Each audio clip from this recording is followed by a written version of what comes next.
Hello friends, मैं अरविंद। हमने अपनी पिछली वीडियो में भाग 2 नागरिकता के विषय पर चर्चा किया था। जैसा कि आप लोगों को विदित होगा कि हमने कहा था नागरिकता से संबंधित जो भी टॉपिक्स बचे हैं उनकी चर्चा हम अगले वीडियो में करेंगे।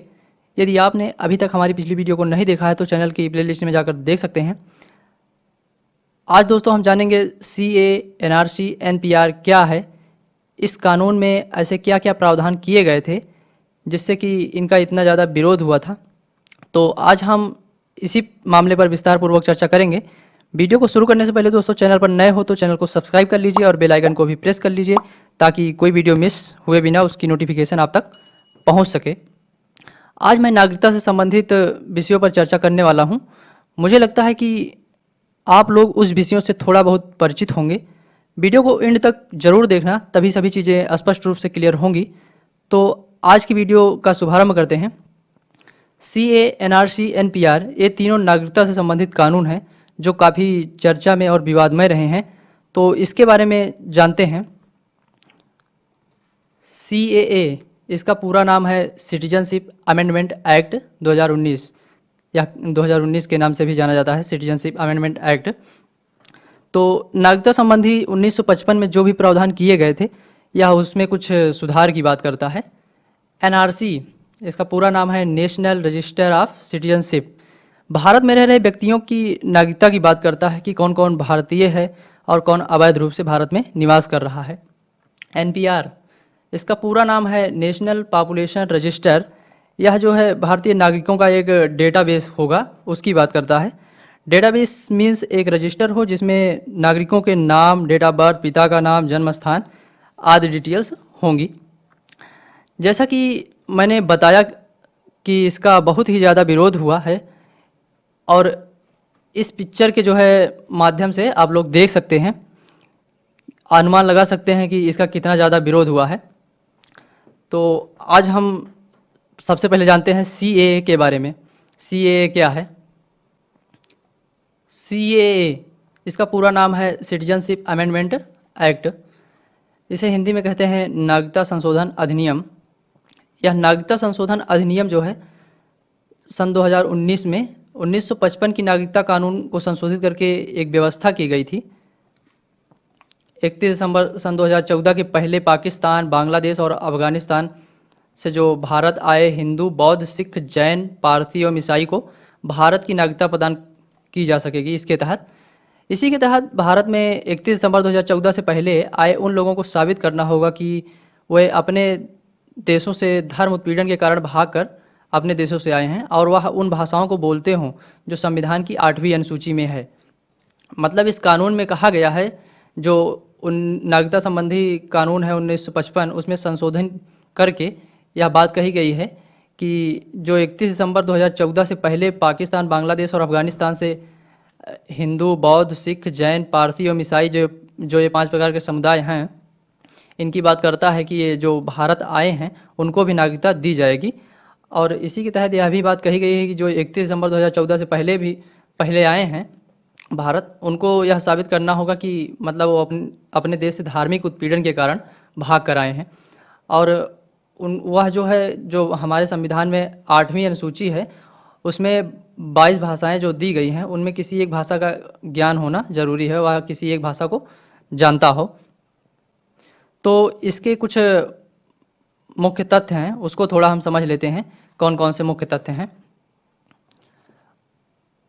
मुख्य तथ्य के रूप में दोस्तों हम सबसे पहला पॉइंट जानते हैं कि नागरिकता संशोधन विधेयक 2019 के तहत जो है बांग्लादेश, पाकिस्तान और अफगानिस्तान से भारत में आने वाले हिंदू, सिख, बौद्ध, जैन, पारसी और ईसाई समुदाय के लोगों को नागरिकता दी जाएगी और इन समुदाय के लिए अल्पसंख्यक शब्द का प्रयोग किया गया था।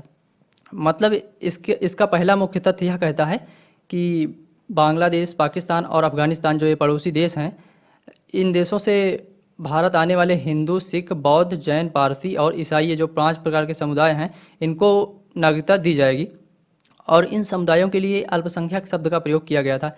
मतलब जो ये CA कानून है इसका मामला जो है सुप्रीम कोर्ट में गया था, तो वहाँ ये 5 प्रकार की समुदायों की बात ना करके वहाँ एक शब्द अल्पसंख्यक शब्द का प्रयोग किया गया था। इसका दोस्तों दूसरा पॉइंट है कि नए विधेयक CA के अंतर्गत यह प्रावधान है कि पड़ोसी देशों के अल्पसंख्यक यदि 5 साल से मतलब 5 साल से भारत में रह रहे हैं तो वे अब भारत की नागरिकता प्राप्त कर सकते हैं। पहले भारत की नागरिकता प्राप्त करने के लिए 11 साल भारत में रहना अनिवार्य था। मतलब इस कानून के तहत यह प्रावधान किया गया कि आप 5 साल रहकर आप भारत की नागरिकता ले सकते हो, जो 31 दिसंबर 2014 से पहले आए हैं। तो जो नागरिकता संशोधन अधिनियम 1955 था, उसमें 11 साल था। तो समय में जो है कमी की गई है कि 11 साल के बजाय अब 5 साल रहकर भारत की नागरिकता ले सकते हैं। इसका दोस्तों अगला मुख्य तथ्य है, कहा गया है कि जो प्रवासी 31 दिसंबर 2014 से या उसके पहले से भारत में अवैध रूप से रह रहे हैं, अब भारतीय नागरिकता हेतु आवेदन कर सकेंगे। मतलब कि जो 31 दिसंबर 2014 से पहले से भारत में अवैध रूप से रह रहे हैं, अवैध रूप से मतलब कि वो उन्हें किसी प्रकार की नागरिकता नहीं प्राप्त है, वह अब भारतीय नागरिकता हेतु आवेदन कर सकेंगे। तो इसके दोस्तों कुछ मुख्य तथ्य रहे ये। अब हम जानते हैं इस मामले में पूर्वोत्तर के लोगों का क्या रुख है, मतलब पूर्वोत्तर के लोगों का इस मामले में क्या कहना है। पूर्वोत्तर का मतलब है दोस्तों जो असम, मेघालय, त्रिपुरा, मिजोरम वाले एरिया हैं, उनकी बात करता है। तो पूर्वोत्तर के क्षेत्रों का कहना है कि यदि आप सीए कानून को लागू करते हो, जिसके ज़रिए यहाँ बहुत से लोग आकर बस जाएंगे, तो हमारी पहचान का तो नामो निशान नहीं रहेगा और जो है आजीविका जो है दूसरी बड़ी समस्या आएगी आजीविका की। हम लोगों का जीवन संकटमय हो जाएगा। और ये पूर्वोत्तर क्षेत्रों के लोगों का कहना है कि और इन सब बातों को लेकर वहाँ के आदिवासी क्षेत्रों के लोगों ने इनका काफ़ी विरोध किया, जिससे कि सरकार को अपनी राय बदलनी पड़ी और सरकार ने कहा कि पूर्वोत्तर क्षेत्रों में भी यह कानून नहीं लागू होगा। तो पूर्वोत्तर क्षेत्रों के लोगों ने यह प्रस्ताव रखा था कि हमारे सामने दो बड़ी समस्याएं आएंगी, पहचान और आजीविका की। तो यह काफ़ी इसका प्रोटेस्ट हुआ उनके द्वारा। तो कहा कि सरकार ने अपना रुख बदल दिया, कहा कि हम इन एरिया में जो है सीए कानून को नहीं लागू करेंगे। तो आगे देखते हैं दोस्तों। जैसा कि मैंने बताया कि सरकार ने अपना रुख बदल दिया और कहा कि यह कार्रवाई असम, मेघालय और त्रिपुरा, मिजोरम में लागू नहीं होगी और इनर लाइन परमिट एरिया में भी लागू नहीं होगी। इनर लाइन परमिट एरिया का मतलब है दोस्तों पूछ कर एंट्री करना। मतलब ऐसे क्षेत्र जहां पूछ कर एंट्री किया जाता है वह इनर लाइन परमिट एरिया के अंतर्गत आते हैं। इसमें अरुणाचल प्रदेश, नागालैंड, मिजोरम वाले एरिया आते हैं। तो यह दोनों जगह इस कानून को प्रतिबंधित कर दिया गया। मतलब कि असम, मेघालय, त्रिपुरा, मिजोरम जो पूर्वोत्तर के क्षेत्र हैं, इसमें भी प्रतिबंधित कर दिया गया, यहाँ भी ये कानून नहीं लागू होगा। और इनर लाइन परमिट एरिया जो हैं वहाँ भी ये कानून नहीं लागू किया जाएगा, अरुणाचल प्रदेश, नागालैंड, मिजोरम। तो दोस्तों इससे संबंधित कुछ महत्वपूर्ण तिथियां हैं, उनको थोड़ा हम जान लेते हैं, वह कौन कौन सी तिथियां हैं। इससे संबंधित जो पहली महत्वपूर्ण तिथि है, नागरिकता संशोधन बिल को लोकसभा ने 10 दिसंबर 2019 को तथा राज्यसभा ने 11 दिसंबर 2019 को पारित कर दिया और 12 दिसंबर को भारत के राष्ट्रपति ने इस पर अपनी स्वीकृति प्रदान कर दी और यह विधेयक एक अधिनियम बन गया। 10 जनवरी 2020 से यह अधिनियम जो है प्रभावी भी हो गया। तो नागरिकता संशोधन बिल को लोकसभा में जो है 10 दिसंबर को पारित कर दिया गया और राज्यसभा में 11 दिसंबर को पारित कर दिया गया। तत्पश्चात जो है 12 दिसंबर को राष्ट्रपति ने अपनी स्वीकृति प्रदान कर दी, उस पर सिग्नेचर कर दिया कि हाँ ये कानून लागू हो जाएगा। तो 10 जनवरी 2020 से जो है यह अधिनियम प्रभावी भी हो गया। लेकिन दोस्तों यह अधिनियम प्रभावी तो हो गया, लेकिन कोरोना महामारी चल रही थी, तो कुछ नियम और कानून जो है तय नहीं हो पाए हैं थे। तो इस कानून को जो है अभी तक लागू नहीं किया जा सका है। तो इस मामले में गृह मंत्री अमित शाह ने बंगाल की एक रैली में के दौरान कहा था कि महामारी के खत्म होने के बाद सीए कानून को जो है लागू कर दिया जाएगा। तो गृह मंत्री अमित शाह ने कहा था कि लागू कर दिया जाएगा, लेकिन कोरोना महामारी के कारण जो है यह अधिनियम जो है अभी तक लागू नहीं किया जा सका है। तो सीए के कुछ विवाद के मुख्य कारण हैं, उनको थोड़ा हम जान लेते हैं कि सीए के विवाद के मुख्य कारण कौन कौन से हैं। इनका काफ़ी प्रोटेस्ट हुआ था, काफ़ी मात्रा में इनका विवाद हुआ था। तो जो पहला मुख्य कारण है कि मुस्लिम समुदाय का वर्णन जो है इस समुदाय में ना किया जाना। तो पहला मुख्य कारण जो है, जो मुस्लिम समुदाय का वर्णन है इस समुदाय में नहीं किया गया। जो ये 5 प्रकार के समुदाय को इसमें जोड़ा गया था, हिंदू, बौद्ध, सिख, पारसी, ईसाई, जैन, इस प्रकार के जो समुदाय थे इनका वर्णन तो इसमें किया गया था, लेकिन मुस्लिम समुदाय का वर्णन इसमें नहीं किया गया था। तो मुस्लिम समुदाय के लोगों ने इसका काफ़ी ज़्यादा विरोध किया था। तो पहला विवाद का मुख्य कारण ये था। और दूसरा जो है मुख्य विवाद का कारण यह था कि भारतीय संविधान के अनुच्छेद 14 का उल्लंघन होगा, जिसमें समानता की बात कही गई है। मतलब जो ये 5 प्रकार के समुदाय की बात करता है, कहता है कि हम इन 5 प्रकार के समुदायों को जो है सीएए कानून के तहत नागरिकता देंगे, और जो मुस्लिम समुदाय को नागरिकता का इसमें प्रावधान नहीं करता है, इसमें वर्णन नहीं करता है। तो यह एक प्रकार से अनुच्छेद 14 का उल्लंघन कुछ लोग इसको मानते थे। तो सीएए के विवाद का कारण यह भी समझा जाता था। तो दोस्तों अब हम थोड़ा एनआरसी के बारे में जानते हैं, तब हमें चीज़ें अच्छे से क्लियर होंगी। तो एनआरसी, इसका पूरा नाम है national register of citizenship. NRC एक प्रकार का रजिस्टर है जिसमें देश में रह रहे सभी वैध नागरिकों का रिकॉर्ड रखा जाएगा। मतलब कि जो एनआरसी कानून है इसमें कहा गया कि यह एक प्रकार का रजिस्टर है जिसमें सभी भारतीय नागरिक हैं उनका एक रिकॉर्ड रखा जाएगा।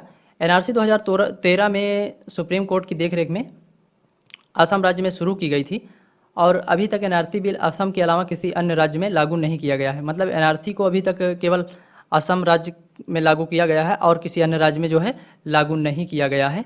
तो इसको थोड़ा हम डिटेल्स में जानते हैं दोस्तों, बातचीत के माध्यम से थोड़ा इसको हम डिटेल्स में जानते हैं क्या है।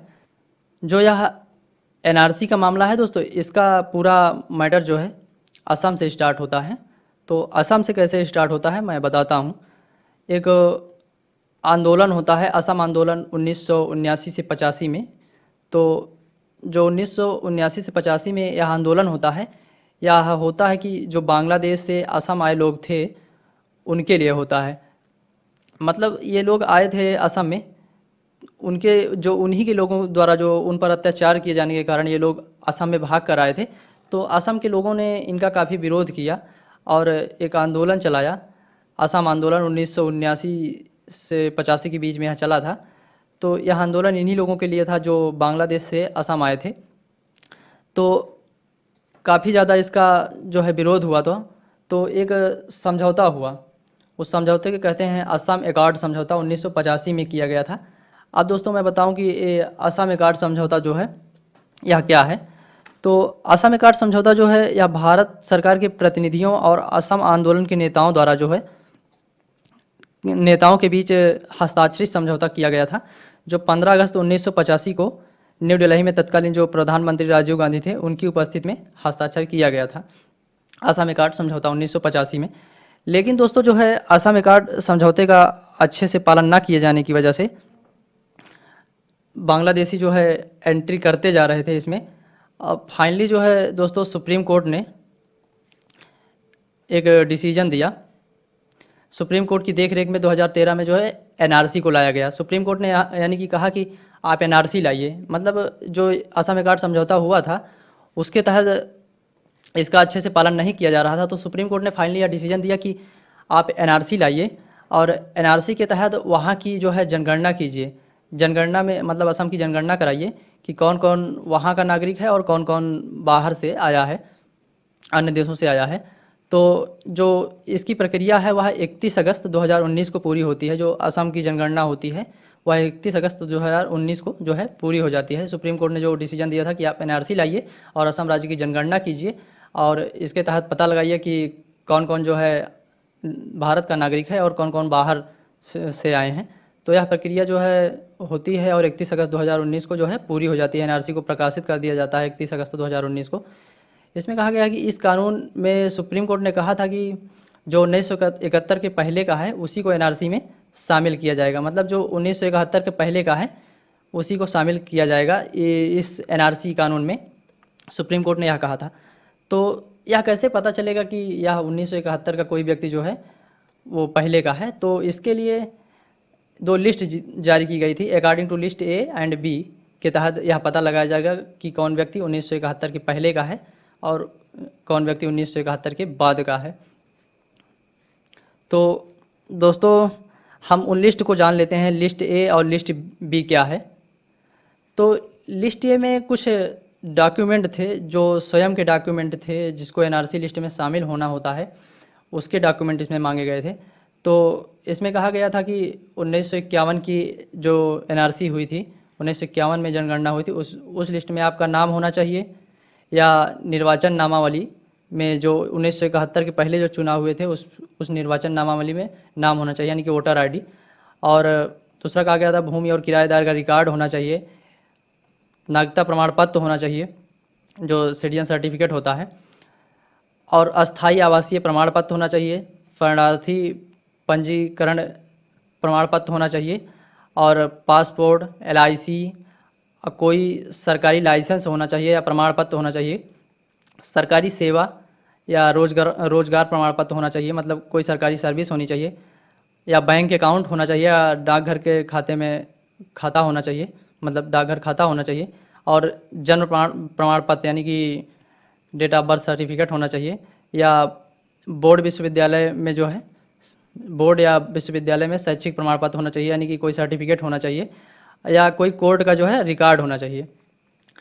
दूसरी जो दोस्तों लिस्ट बी जारी की गई थी, इसमें कहा गया था कि यदि आप लिस्ट ए के जरिए अपनी नागरिकता जो है एनआरसी लिस्ट में जो है नाम नहीं आता है आपका, आप साबित नहीं कर पाते हैं, तो आप लिस्ट बी के जरिए साबित कर सकते हैं। तो लिस्ट बी में जो है कहा गया था कि आप अपने जो पूर्वज हैं उनके साथ अपना संबंध स्थापित कीजिए। तो इसमें कहा गया था कि जन्म प्रमाण पत्र, मतलब जन्म प्रमाण पत्र दिखाइए, मतलब बर्थ सर्टिफिकेट अपने मतलब पूर्वजों का, उसमें उसके ज़रिए आप अपना जो है एनआरसी में नाम ला सकते हैं। ज़मीन का दस्तावेज यानी कि ज़मीन का कागज़ होना चाहिए, और बोर्ड विश्वविद्यालय प्रमाण पत्र या bank, LIC, post office record होना चाहिए। और विवाहित महिलाओं के मामले में जो है सर्किल अधिकारी या जीपी सचिव प्रमाण पत्र, ग्राम पंचायत सचिव प्रमाण पत्र होता है, महिलाओं के लिए था। और निर्वाचन नामावली मतलब कि वोटर आईडी होनी चाहिए, राशन पत्रिका यानी कि राशन कार्ड होना चाहिए, कोई अन्य कानूनी रूप से स्वीकार दस्तावेज होना चाहिए। इसके ज़रिए आप जो है एनआरसी लिस्ट में अपना नाम ला सकते हैं। तो दोस्तों आगे जानते हैं हम क्या होता है। अगर आप लिस्ट ए और लिस्ट बी के ज़रिए जो है नहीं साबित कर पाते हैं कि मतलब हम भारत के नागरिक हैं, एनआरसी लिस्ट में अपना नाम नहीं ला पाते हैं, तो ट्रिब्यूनल होता है, उसके तहत आप अपनी नागरिकता को साबित कर सकते हैं, आप एनआरसी में अपना नाम ला सकते हैं, एक मौका और दिया जाता है। तो यह ट्रिब्यूनल जो होता है दोस्तों, एक जजों की टीम होती है जो गठित की जाती है। इसमें जो 4 महीने के अंदर अंदर आप अपील कर सकते हैं कि मतलब मेरा किसी वजह से लिस्ट ए और लिस्ट बी के ज़रिए एनआरसी में नाम नहीं आया है, तो ट्रिब्यूनल में आप जो है अपील कर सकते हैं। और यहाँ भी यदि आप नहीं साबित कर पाते हैं, और यहाँ भी लिस्ट ए और लिस्ट बी के ज़रिए भी नहीं साबित कर पाते हैं, और एनआरसी लिस्ट में अपना नाम नहीं ला पाते हैं, तो आप सीधे जो है सुप्रीम कोर्ट जा सकते हैं। सुप्रीम कोर्ट में दोस्तों आप डायरेक्ट अपील कर सकते हैं कि पता नहीं मेरा किस कारण से लिस्ट ए और लिस्ट बी के ज़रिए मेरा एनआरसी लिस्ट में नाम नहीं आया, और ट्रिब्यूनल के तहत भी मेरा नाम नहीं आया है। तो वहाँ आप अपील कर सकते हैं कि मैं भारत का नागरिक हूँ, बशर्ते मेरा उसमें नाम नहीं आया किसी कारणवश, तो वहाँ भी आप साबित कर सकते हैं। तो वहाँ पर किसी डॉक्यूमेंट बेस पर साबित कर सकते हैं, या तो आप किसी भी प्रकार से साबित कर सकते हैं कि बस वहाँ पर साबित होना चाहिए कि मैं भारत का नागरिक हूँ, सुप्रीम कोर्ट इस बात को मान ले। अगर आप साबित नहीं कर पाते हैं तो आपको आपके लिए एक नई व्यवस्था की गई थी, डिटेंशन सेंटर। इसी डिटेंशन सेंटर में मतलब आपको डाल दिया जाएगा यदि एनआरसी लिस्ट में अपना नाम नहीं ला पाते हैं। तो जो डिटेंशन सेंटर है दोस्तों, यह एक प्रकार की जो है जेल है। अगर एनआरसी में अपना नाम नहीं ला पाते हैं तो इसी डिटेंशन सेंटर में जो है डाल दिया जाएगा। तो इसके कुछ हम पहलुओं को थोड़ा समझ लेते हैं, कुछ पॉइंट हैं, तो थोड़ा एनआरसी हमें अच्छे से समझ में आ जाएगी। तो समझते हैं। एनआरसी को थोड़ा हम विस्तार पूर्वक समझते हैं। इस कानून के तहत असम राज्य की जनगणना पूरी होने के बाद 31 अगस्त 2019 को एनआरसी जो है प्रकाशित हुई। इसमें 3.3 करोड़ आबादी में 3.1 करोड़ नाम एनआरसी लिस्ट में थे। लगभग 19 लाख लोग के नाम लिस्ट में नहीं थे। मतलब जब यह एनआरसी के तहत वहाँ की जनगणना पूरी हुई असम की, तो उसमें पाया गया कि जो टोटल जनसंख्या हो 3.3 करोड़ है, और उसमें 3.1 करोड़ जो व्यक्तियों के नाम थे एनआरसी लिस्ट में थे, और 19 लाख लोगों को ही बाहर किया गया था। जो एक दोस्तों एनआरसी की प्रक्रिया हो रही थी, तब एक चुनावी मुद्दा उठाया गया था। उसमें कहा गया था कि लगभग 4 करोड़ बांग्लादेशी असम में एंट्री कर गए हैं। लेकिन जब एनआरसी की प्रक्रिया पूरी हुई तो हुआ यूँ, पाया गया कि टोटल जनसंख्या जो है असम की 3.1 करोड़ ही है। 3.3 करोड़ ही है, और 3.1 करोड़ एनआरसी लिस्ट में नाम थे, और 19 लाख लोगों को ही बाहर किया गया था। तो डेटा जो आया वो बिल्कुल नेगेटिव था। तो भारतीय जनता पार्टी ने एनआरसी को पूरे भारत में लागू करने का वादा किया है, लेकिन असम एनआरसी उम्मीदों पर खरा नहीं उतर पाया। यह माना जाता है कि सूची में कई वैध नागरिक बाहर कर दिए गए थे और अवैध प्रवासी जो है शामिल हो गए थे। भारतीय जनता पार्टी ने, जो बीजेपी ने है, एनआरसी को जो है पूरे भारत में लागू करने का वादा किया है, लेकिन असम एनआरसी जो है वह उम्मीदों पर खरा नहीं उतर पाया। हुआ यूँ कि जो असम की कुछ जनसंख्या है वह एनआरसी से बाहर हो गई, एनआरसी लिस्ट से, और कई जो अवैध रूप से प्रवासी थे वह उसमें शामिल हो गए हैं अदर कंट्री के। तो एनआरसी जो है अपनी उम्मीदों पर खरा जो है नहीं उतर पाया है, इसलिए इसका काफ़ी विरोध किया गया। तो आगे देखते हैं दोस्तों, जो ये 19 लाख लोग बाहर किए गए थे, इनमें कौन कौन से समुदाय शामिल थे। ये 19 लाख लोग जो एनआरसी लिस्ट से बाहर किए गए थे, इसमें 12 लाख लगभग लोग हिंदू थे और 7 लाख मुस्लिम थे। तो इसमें कहा गया, जैसे कि आप लोग सीए कानून था उसमें पढ़ चुके हैं, कि जो 5 प्रकार के समुदायों की बात की गई थी उसमें हिंदू शामिल था, लेकिन मुस्लिम जो समुदाय था उसमें शामिल नहीं था। तो इस कानून के तहत, जो एनआरसी कानून है, इसमें कहा गया था कि जो 1971 के पहले का है हम केवल उसी को नागरिकता देंगे। लेकिन जो सीए कानून था उसमें कहा गया था जो 31 दिसंबर 2014 के पहले का है या 31 दिसंबर 2014 तक आ गया है, उसको हम नागरिकता दे देंगे। तो ये बिल्कुल दोनों एक दूसरे के निगेटिव डायरेक्शन में थे। तो ये जो एनआरसी कानून है यह पहले आ गया था, और सीए कानून जो है बाद में आया था। तो इसके तहत 1971 के पहले नागरिकता दी जाती थी, जो 1971 के पहले का व्यक्ति है, और सीए कानून के तहत कहा गया कि हम 31 दिसंबर 2014 के पहले का जो व्यक्ति है उसको हम नागरिकता दे देंगे। अब दोस्तों थोड़ा हम एनपीआर को समझते हैं। एनपीआर क्या है। एनपीआर, इसका पूरा नाम जो है national population of register. NPR एक प्रकार का जो है डेटाबेस है दोस्तों। डेटाबेस है, सभी सामान्य निवासियों की सूची है, मतलब जिसमें देश के सभी सामान्य निवासियों की सूची है। इसका उद्देश्य देश में रहने वाले लोगों का एक व्यापक पहचान जो है डेटाबेस रखना है। तो इसके मुख्य ऑब्जेक्ट क्या क्या थे उसको थोड़ा हम समझ लेते हैं। इसके जो मुख्य उद्देश्य थे, जनगणना के दौरान जनगणना कर्मियों द्वारा लोगों से उनका नाम, लिंग, मतलब मेल है या फीमेल है, जन्मतिथि, उम्र, वैवाहिक स्थिति, धर्म, मातृभाषा, साक्षरता आदि जैसे मूलभूत प्रश्न पूछे जाते थे।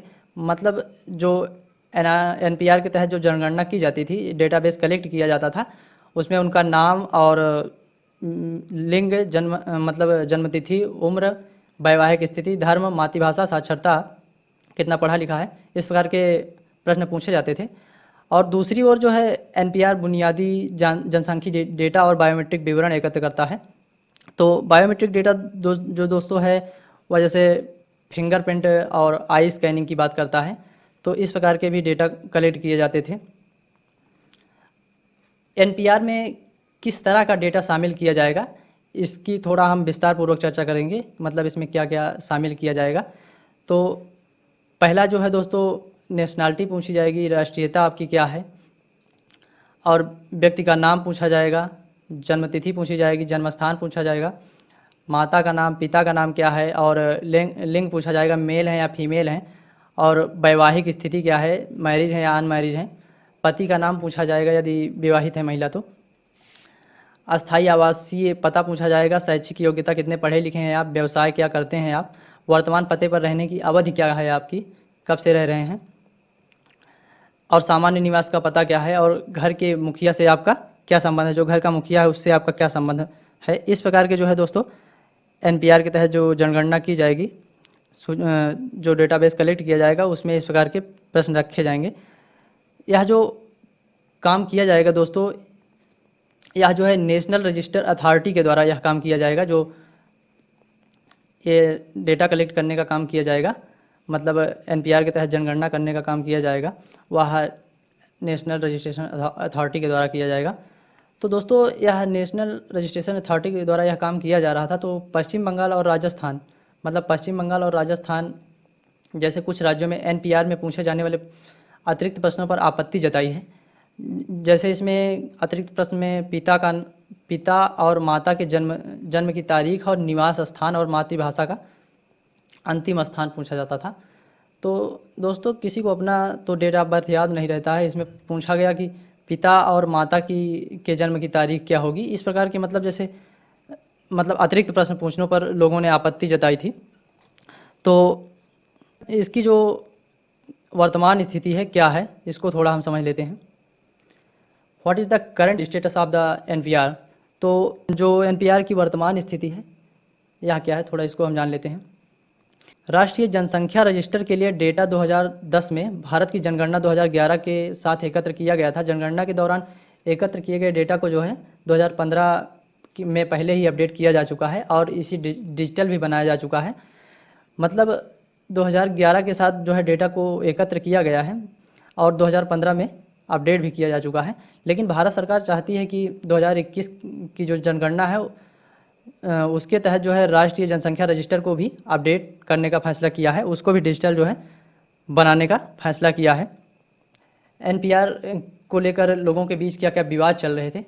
तो एनपीआर एक विवाद यह छिड़ रहा था, एनपीआर पर जो नेशनल पॉपुलेशन रजिस्टर है इस पर एक विवाद यह छिड़ रहा था कि इसमें भारत के नागरिकों का कहना है कि उनकी कोई भी जानकारी प्राइवेट नहीं रही है, उनकी प्राइवेसी के साथ छेड़छाड़ किया जा रहा है। इस बात को लेकर भारत के नागरिक थोड़ा परेशान नज़र आ रहे हैं। तो एनपीआर जो है इसमें कुछ अतिरिक्त प्रकार के प्रश्न पूछे जा रहे थे, इस प्रकार इसका थोड़ा विरोध किया गया और इसमें जो है बायोमेट्रिक डेटा को जो है कलेक्ट किया जा रहा था, जैसे फिंगर प्रिंटिंग, आई स्कैनिंग। तो इस प्रकार के डेटा कलेक्ट किए जा रहे थे। तो लोगों का कहना था कि और इसको डिजिटल भी बनाया जा रहा था। तो लोगों का कहना था कि हमारी प्राइवेसी के साथ छेड़छाड़ हो सकती है, अब हमारी प्राइवेसी जो है प्राइवेट नहीं रही। इसलिए जो है लोगों के बीच में काफ़ी विवाद था इसको भी लेकर। तो ये तीनों जो दोस्तों कानून थे ये काफ़ी विवादमय रहे हैं। तो हमें उम्मीद है कि सीए, एनआरसी, एनपीआर क्या है यह समझ में आ गया होगा। तो यदि वीडियो आपके लिए हेल्पफुल रहा हो तो वीडियो को लाइक कर दीजिए। यदि आपको लगता है कि इससे किसी और को हेल्प मिल सकती है तो वीडियो को शेयर कर दीजिए और चैनल सब्सक्राइब करना बिल्कुल ना भूलें, क्योंकि मैं इसी तरह की वीडियो लाता रहूँगा। तो मिलते हैं एक नई वीडियो के साथ।